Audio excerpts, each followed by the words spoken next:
नमस्कार, मैं राकेश ज्ञान हर्ष आपका स्वागत करता हूँ विशेष विद राकेश में। दोस्तों, नज़रिया इस विषय पर इसके पहले भी एक वीडियो मैंने डाला है और इसको और थोड़ा आगे बढ़ाकर इस वीडियो में हम बात करते हैं नज़रिए पर। एक कहानी हम लेकर आए हैं नज़रिए पर, यू कैन विन, जीत आपकी। शिव खेरा जी की ये बुक है जहाँ से ये जो कहानी है आज हमने लाया है। तो आइए चलते हैं कहानी की ओर। इस कहानी का शीर्षक है हीरो से भरा खेत। हफीज अफ्रीका का एक किसान था। वह अपनी जिंदगी से खुश और संतुष्ट था। हफीज खुश इसलिए था कि वह संतुष्ट था। वह संतुष्ट इसलिए था क्योंकि वह खुश था। एक दिन एक अक्लमंद आदमी उसके पास आया। उसने हफीज को हीरो के महत्व और उनसे जुड़ी ताकत के बारे में बताया।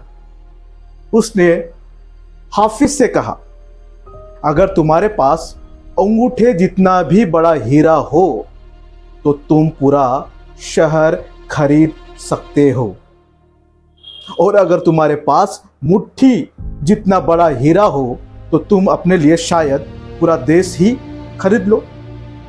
वह अक्लमंद आदमी इतना कहकर चला गया।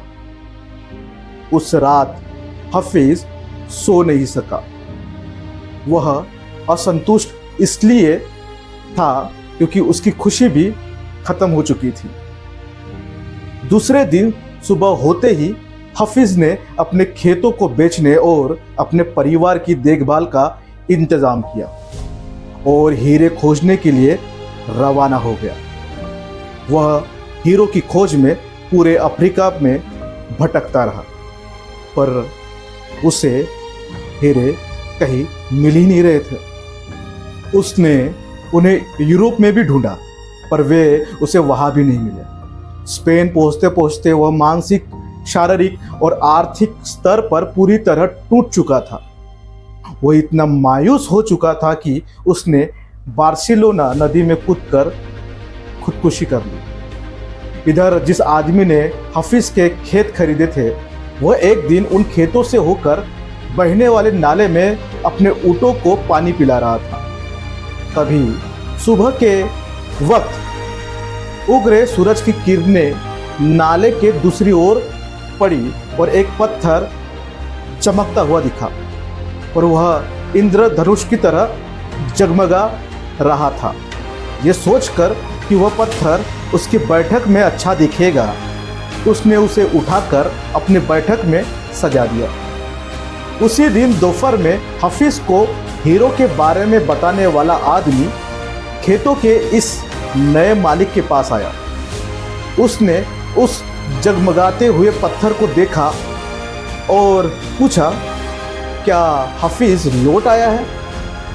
नए मालिक ने जवाब दिया, नहीं। लेकिन आपने यह सवाल क्यों किया? ऐसा वो नया मालिक पूछने लगा। अक्लमंद आदमी ने जवाब दिया, क्योंकि यह हीरा है, मैं उन्हें देखते ही पहचान जाता हूँ। नए मालिक ने कहा, नहीं, यह तो महज एक पत्थर है। मैंने इसे नाले के पास से उठाया है, आइए मैं आपको दिखाता हूँ।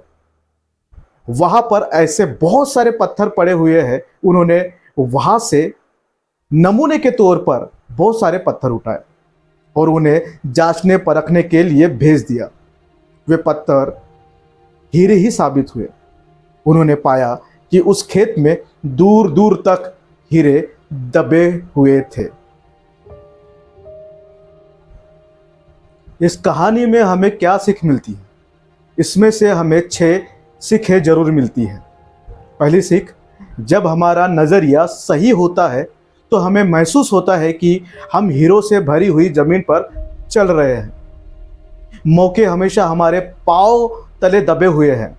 हमें उनकी तलाश में कहीं जाने की ज़रूरत नहीं है, हमें केवल उनको पहचान लेने की ज़रूरत है। दूसरी सीख, दूसरों के खेत की घास हमेशा हरी ही लगती है।